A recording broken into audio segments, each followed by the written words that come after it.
everyone, welcome back to my channel. So for today's video, I will teach you about the hyperbolic. So sa bakon natin dahil kapitbahay natin ay ingay. So now, proceed tayo sa ating problem. So hyperbolic yung aking ituturo ngayon kung paano i-solve yung hyperbolic. If you can see na meron tayong kakabitang problem for this hyperbolic, ito yung d times cos h squared x over 2. So, yung nakakating formula. Yung formula na ito is formula ng chain rule. Diba?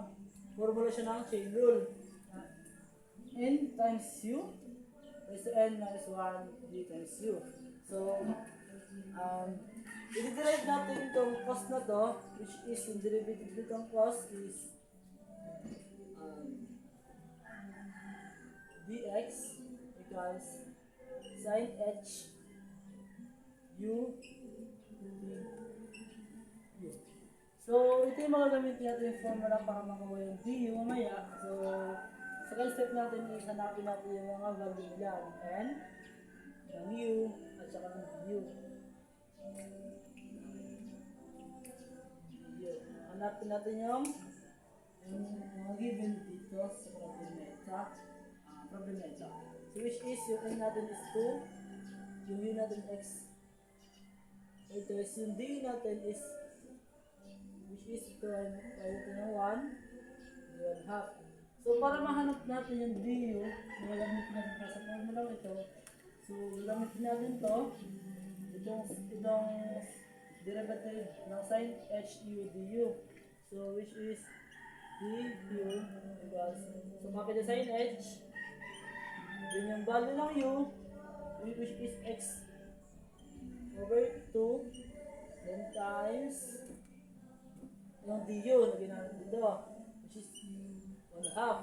So, meron ba siya? Yung pwede pa rin i-divide yung ano dito, yung 1 half sa unahan, du, 1 half sin h x over 2.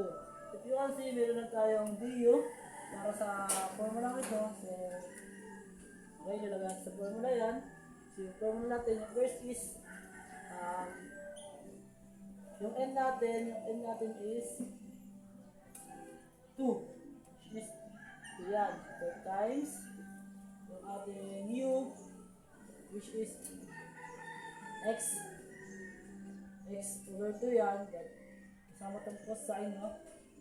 Lagyan itong cosine h x over 2, and then yung ating du, which is ito, yung du natin is 1 half sin h x over 2. If you can see, meron po tayong pwedeng cancel dito. Itong 2, pwede ito i-cancel. Ang maiiwan dito is cos h x over 2, and then sin h x over 2. And if you can see, ito yung ating answer for this problem na ginamit natin ng chain rule para makuha itong problem na ito. So yun, nasagot natin yung problem, which is ito na yung answer. No? So yun, thank you for watching.